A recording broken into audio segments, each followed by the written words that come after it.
Yes, we are here at one military hospital. As you can see the visuals there, we are about to leave. We are going to travel through Voortrekker Road and we will join Johannesburg Road and of course then join Kgosi-Mampuru, then arrive at the Freedom Park.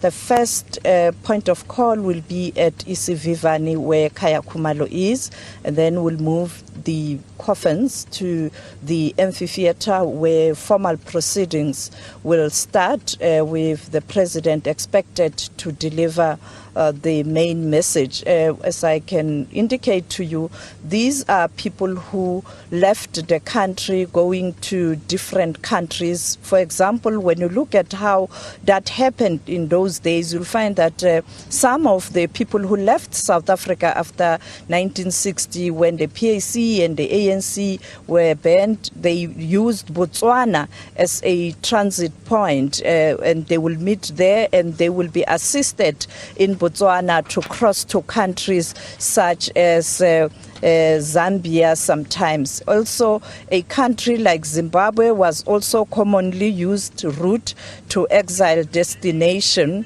and Lesotho was another transit point for those who were leaving South Africa.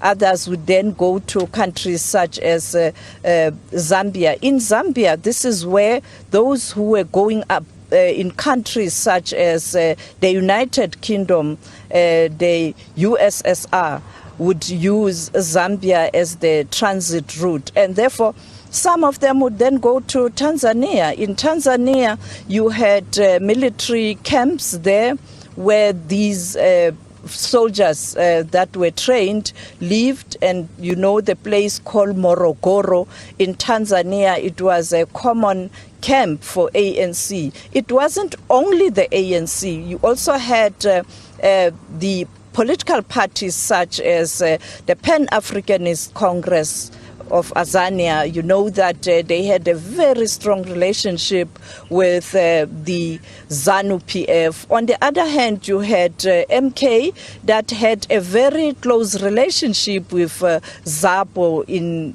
Zimbabwe. In Zambia, that's where you had ANC offices. You had offices for the then ANC president, the long-serving president of the ANC, O.R. Tambo, and you had people like Duma Nokwe. That is why his remains were repatriated from Zambia. The issue of education was quite critical at that time, particularly when a group of young people arrived in exile after the 1976 uprising. These young people were encouraged to go to school. Some of them did. Some of them were insisting that they want military training because they want to liberate South Africa. And therefore, you had some going to different countries. You also had some going as far as Nigeria. You'd recall that Tsietsi Mashinini, who led the 1976 uprising, or students, went to a country like Nigeria, not only Nigeria, also Equatorial Guinea-Conakry, where he met the late Miriam Makeba, who was a resident of Guinea-Conakry. You also have a very challenging situation right now in terms of repatriation of those who died in Angola. The problem here is that in Angola, South Africa was actively involved in supporting the Portuguese colonial rule, and you had the Liberation Organization, MPLA, trying to liberate Angola.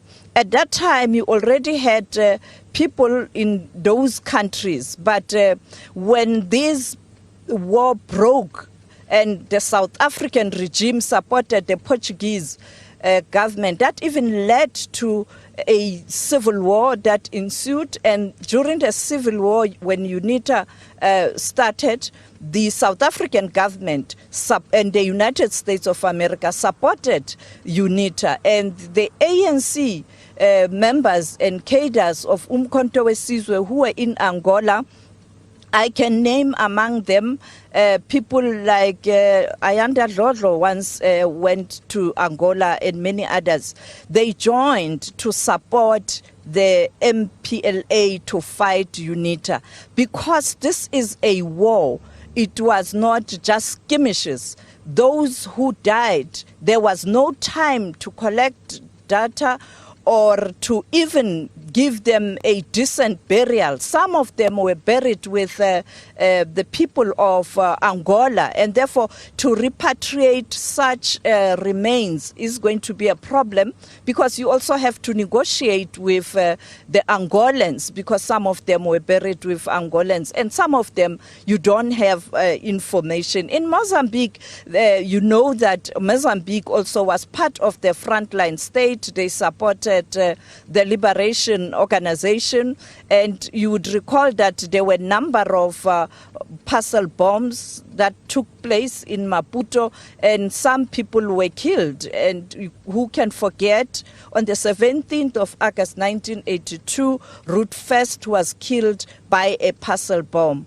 And these countries, Tanzania particularly, Julius Nyerere became one of the architects for the formation of Organization of African Unity. And the organization took a decision to support the ANC, the PAC, ZAPU, ZANU, and SWAPO.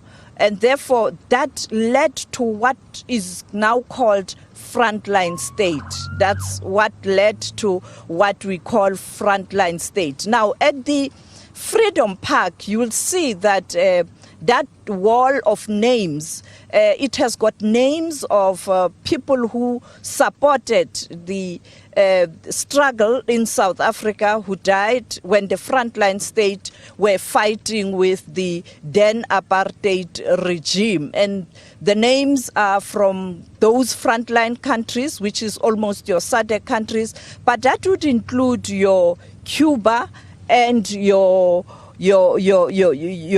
Russia, because you'd recall that during the Battle of Quito Carnival, they did support the struggle and make themselves available during those frontline state wars. And therefore, that is why in 1999, just before leaving office, when he was addressing Parliament, the former President Nelson Mandela announced that there was going to be a shrine in South Africa, and that shrine, this is where the history of the frontline state, including the history of those who fought and died in a fight for freedom, but also for human rights and international law, because some people who died were just your professionals who were fighting in terms of their writing, their protest in different countries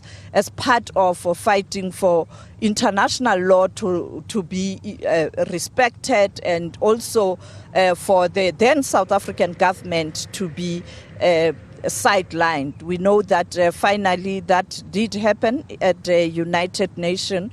The Security Council did adopt that resolution. So we are now on Voortrekker Road, and when you look at this place on my right, I can see the Voortrekker Monument. As I pointed out, that Voortrekker Monument was built after the Voortrekker or Voortrekkers arrived here. Voortrekkers were people who were living the Western Cape or Cape Town, coming down here in the then called Transvaal, and therefore the Boers decided to build this monument so that they can depict the story of that Voortrekker movement, or when Voortrekker and Afrikaner word, that means moving, trekking. And therefore you see that Voortrekker monument. But you also have another important landmark building, the Union Buildings. The Union Buildings was built as part of seat of government when the Afrikaners and the English-speaking people, the British, agreed to form a union. And therefore it was called union buildings because they were uniting these nations. But at that time, the black African majority was still excluded, and therefore it was a seat for them, but not for the black majority. The union buildings today, it is a government building. It's a seat of government where you have offices of the president, the deputy president, and the minister in the presidency, the people in the presidency at the union buildings, while most of the departments are in different buildings here in Pretoria, with the international relations having its building just at the bottom of the union buildings, where you have the seat of diplomacy,